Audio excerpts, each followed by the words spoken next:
Yeah, I think, after watching them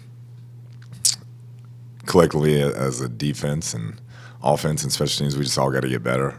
I think there are times that all three phases rose up and played together as a unit, but coaches, players, everybody, we got to take a step forward after this weekend and continue to get better. Was there miscommunication on the Pettis touchdown? It looked like Patrick almost took a step to the outside receiver, and that's when Pettis went by him. We were trying to in and out that, and they had a good play design, and there was a misstep, and they ended up hitting it. Yeah.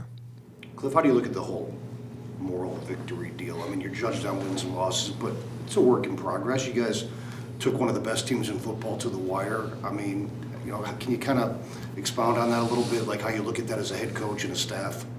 As a staff, we've just been impressed by since day one, the effort this team puts out, whether we're up or down. That continues to jump out on film. The guys play hard for each other in all three phases, and it gives us a chance in every game. And then we got to continue that. There's a lot we got to clean up, but the effort is something that's been a constant theme for this team so far this season. Go ahead. I was just going to say, I know you want to look at everything on a week by week, but now that you're kind of this mini bye and around halfway of the season, is the whole process, do you think you're ahead of where you wanted to be right now, or you're about where you thought you'd be? Yeah, I don't look at it that way. I think that's a post-season type breakdown for me. We try to get better every week and try to do whatever we can to win that game that week. There were reports that Alfred Morris has been released. Is that indicative that David or Chase will be good to go for next week? It is. We feel like David has made significant progress and has a chance to be up this weekend, and so we went ahead and released Alfred. How about Chase? Where is he progressing? Not likely this week, but he's coming along. For Alfred, was there any issue with learning the playbook? Or No, not at all. He did a fabulous job, and we were very comfortable with him. It just, with David coming back, made the move. Quarterbacks on third down are 19 of 23 against you the last 2 weeks, and obviously very good quarterbacks. But is it the lack of a pass rush and just them having too much time, or is it backhand coverages, or a combination of both? I think, as a defense, it's everybody involved. We just all have to get better. We're doing a tremendous job at times, getting them in third and long, and that has been what we've been harping on, and now we got to get them off the field. And so it's a collective effort that we got to get better at. Kenyon obviously had a great debut game and everything. You said you hope to have David back, and eventually Chase will come back. How do you see that whole thing kind of working itself out? I mean, I know it's better to have too many than too few. But. No question. We learned that, and that's how we're looking at it. Having two really good running backs that we can do different things with is exciting for us in this offense, and reps, rotation, that'll work itself out. But just to have two guys that we feel like can be dominant players for us is exciting. Steve said he had an eye on Kenyon for free agency in 2020. Had he talked to you about him? You're probably not focused on next free agency at all, but have you guys had conversations before this past week? Yeah, I think just his skill set we felt like really fit what we can do. You watch him catch the ball, how natural he is out of the backfield. Physical runner, dynamic. Has never, hadn't had a chance to be the guy since probably high school at Alabama. Had a split time, and we feel like his skill set is just really good for what we want to do. What was that balance like of, obviously he needed to carry the bulk at running back, but wanting to make sure he could still be a threat at receiver, especially when he's stepping in for a guy like David Johnson? Yeah, I think we tried to minimize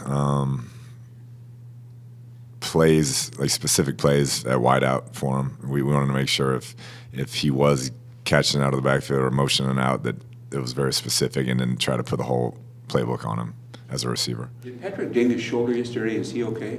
He's okay. He's okay.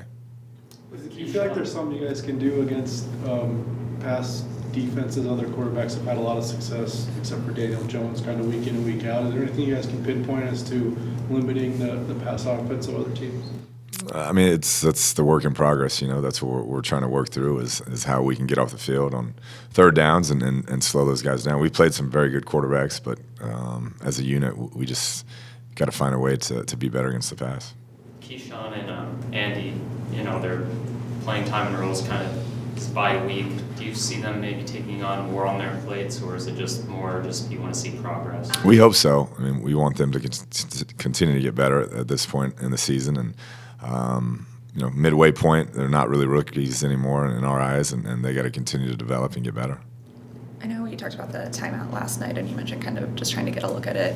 Is that something big picture that you're more likely to do in your first year, like to take a risk like that when you're just trying to see things, or is that kind of indicative of risk taking in general for you? I think we'd continue to do that. We felt like it was an opportunity to, like I said, hopefully burn their best play. Their 4th and 1 is going to be their go-to call, and we did. We just happened to stuff it, and then they came back and executed the next play, and it didn't work out for us. But we wanted to see what they wanted to do and try to burn that play, and it worked. But unfortunately, it didn't work out for us. You notice in general, if you have one main back, that if they get past a certain number of touches in a game, it starts affecting them performance-wise, and if you have 2, it can keep them in maybe the 15 to 20 range. That's a more ideal scenario. It can be. There's some backs that can handle it and get better as the game goes on, and some you got to know what their capacity is, if you will, and we'll see what Kenyon can do. And I thought he handled a heavy load last night, and with David back, you have 2 fresh running backs that are really good players. Do you think Justin Murray's going to be back pretty soon, or is Pugh kind of long-term at tackle, or what do you think with that situation? We are, working through that. Justin's day-to-day, but I was really proud of Pugh. I thought he performed at a high level for not having played that in years, and stepped in and did what was best for the team, which everybody in that locker room has a ton of respect for that. Last question on that Pettis play. I mean, you talk about maybe miscommunication, but it didn't look like Patrick really hustled back as hard as he could. Were you disappointed in that, or did you just think the play was over at that point? I don't think it was an effort deal as much as he was confused, and I think it just kind of paralysis by over-analysis type situation. Early in the year, Larry was utilized downfield in the passing game, kind of gotten away from that lately. Is that something defenses are doing?